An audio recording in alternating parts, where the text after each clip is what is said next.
country that needs to be under scrutiny. Thailand is reacting to a problem here.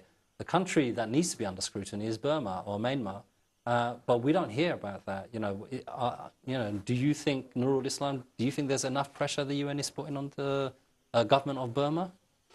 I don't think yet this is the way it should be. Nobody did it yet until now, because this is Burma is ASEAN countries. The ASEAN countries has got the ASEAN charters, according to ASEAN charter, to respect human rights, international law. But after the boat people crisis, and in Thailand, Indonesia, and particularly Malaysia, they agreed to discuss, to address the issues of the boat people in particular, and generally the Rohingya problem, in the ASEAN summit. But they did not do it. They did not do it, and they passed them. This issue to the Bali process, where this is normally they are discussing. This is Bali processes for human smugglings and smuggling and the traffickings and the transnational the crime. So this is where they have nothing come of. So this is actually ASEAN is completely failing.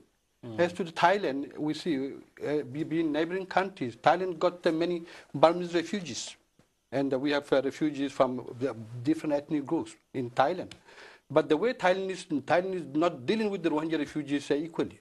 Yeah, I mean, Tom, your report and Elaine Pearson, who's the Deputy Director of Human Rights Watch in Asia, I mean, she's made some very strong comments about ASEAN's collective inertia on the Rohingyas' plight is a stain on its reputation.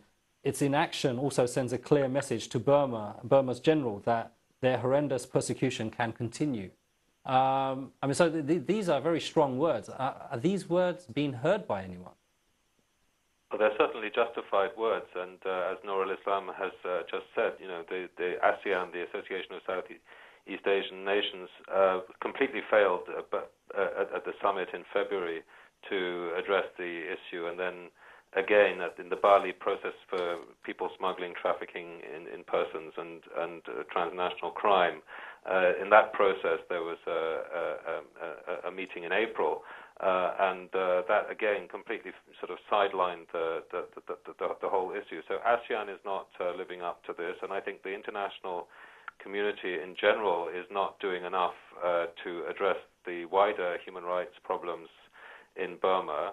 I think it's very important, particularly on this program, to say that I think that these are Muslim people by and large, and I think it's important that Muslims in various different parts of the world, but particularly in majority Muslim countries, should be putting pressure on their governments to actually raise this in international fora, because some of the protectors of Burma, some of the protectors of the principle of non-interference are to be found in the Muslim world. They're not doing anything to stand up and say this is unacceptable, and they're so it's as usual it's just the EU and the US who are raising these human rights concerns, and then they get accused in places like the Human Rights Council and other international fora of simply being neo-colonialist and so on. But actually they are the ones who are actually standing up and raising these issues. The problem is that they're not able to galvanize enough international momentum to actually get serious action taken against the Burmese government in the form of really effective sanctions, for example. Okay, good point. We're coming up to break, Michael. I know you can't stay for the second part. The point that Tom made there, that, Muslim majority countries... Well, I think that is true, especially when the largest most populous Islamic country in the world is right there in ASEAN, Indonesia.